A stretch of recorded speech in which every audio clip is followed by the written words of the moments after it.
Hello, this is Mrs. Lovell. I will be your teacher this year for virtual chemistry. I'm so excited to have you in class, and I can't wait to actually meet you in person someday. I hope to meet you virtually this week, and we'll talk more about that in just a minute. The purpose of this video, though, is to hopefully real quickly show you how to move around Google Classroom and kind of what a few of the expectations are going to be. You should know that we are all learning this together. This is a first draft of what I'm probably going to be doing this year. It may change several times before I actually get something that I like. But I wanted to let you know that it is a work in progress, so things may change as we go, just to see, what things work and what things don't. So we're going to start, though, and I'm going to show you some things on Google Classroom and how to navigate that. So I'm going to share my screen with you. Hopefully. All right. Okay, so here we go. We would go to your Google Classroom. We're going to go to, let's see. So your class is called Chemistry Virtual, and you have your own separate class. There are 17 of you right now that I have that are virtual students, okay? You're learning online this year. So when you get to your virtual chemistry classroom, you will always go to classwork. Classwork, you will find everything that you need. We decided last year the stream just didn't work very well. Most kids went straight to classwork. All right. When you get there, you'll notice that there are a couple of topics right now. Down here, there's class information, and that's like the chemistry syllabus, and I'll add more things there as we go. And then there's the week 1 overview. Every week, I'll put an overview up by Monday, hopefully by Monday morning. And you can click on the link, and within this document, there will be other things embedded, okay? But I want you to notice something. This is a checklist. I love a checklist, okay? And I want you to use this as your guide for the week, okay? You're going to make a copy of this document. You check things off as you complete them, and then you submit this form in Google Classroom by Friday of every week, because I want to know what things you're checking off as you go. If you want to wait until Friday to do like all this stuff that's due Friday, that's fine. But really, you should be working on it Tuesday and Wednesday and try to get that stuff knocked out those 2 days. Okay. But let me show you what I'm talking about here.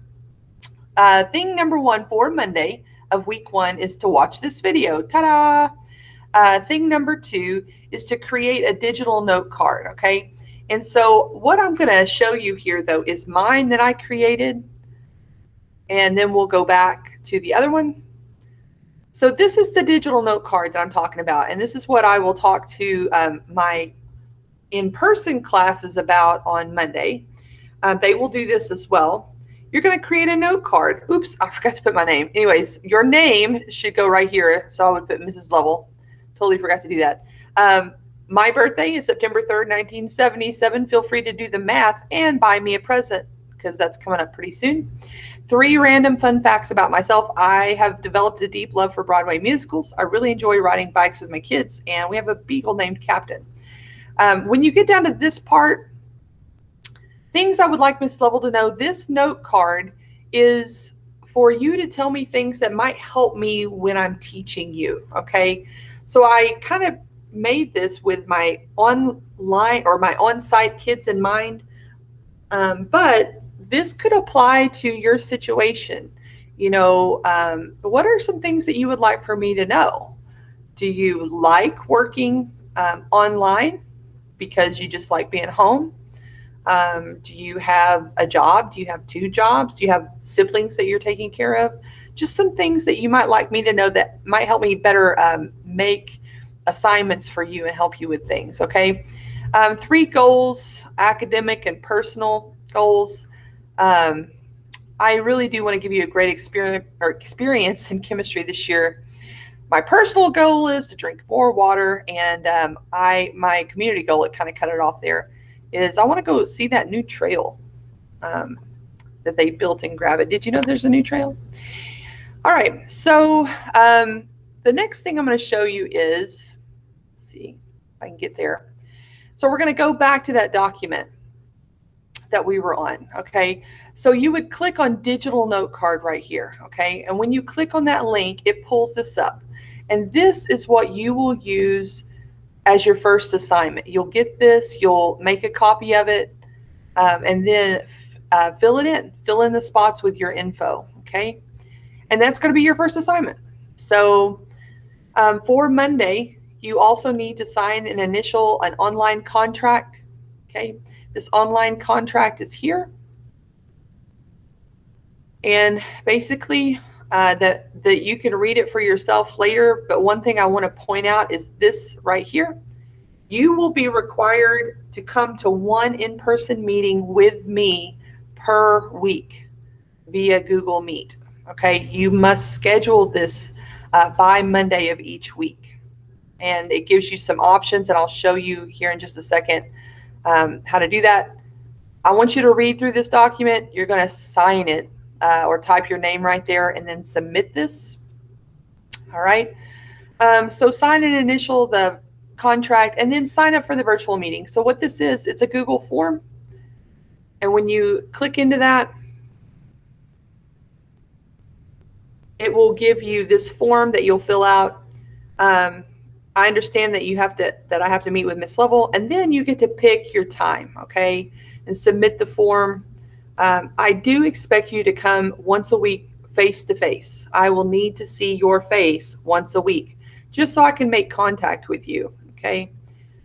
One thing that we found out that did not work so well when we did this in the spring, of course, the spring was an emergency situation, and now we've had a little bit of time to think about things, is if we are not seeing you face to face, it's really hard for us to make connections with why is it that you're not getting assignments done, or what's going on that you're having trouble submitting things to the right place. So I need to speak with you, okay, in person or at least virtually in person, right?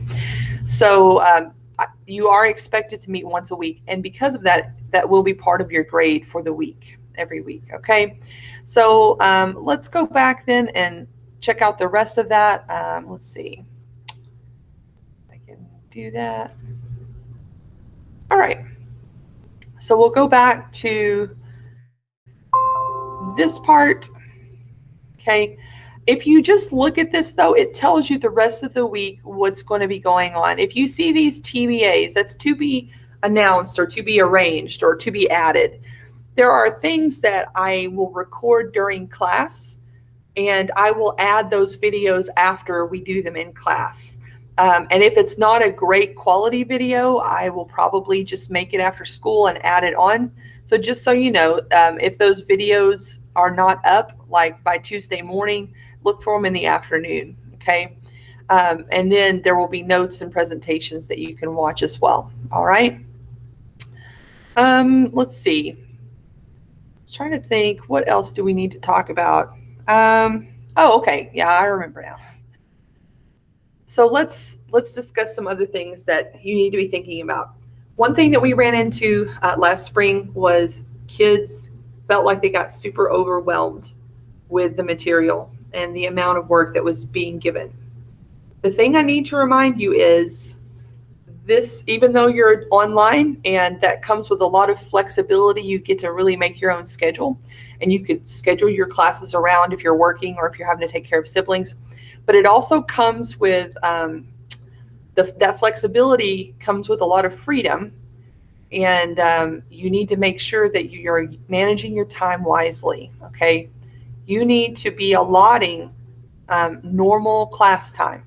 You need to have a set schedule for yourself.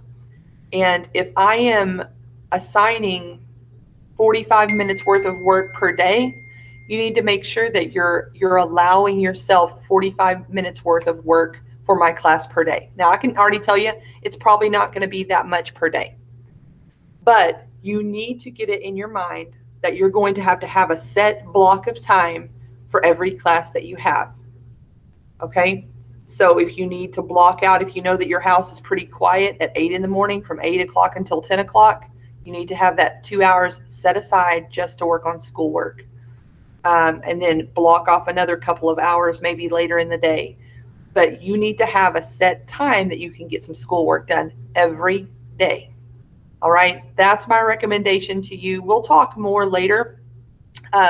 Please get signed up for a virtual meet this week, and the times are listed on that virtual form. I can't wait to meet you. I hope I get to meet you for real in person one of these days. So, but for now, I'm signing off. I'll see you hopefully soon.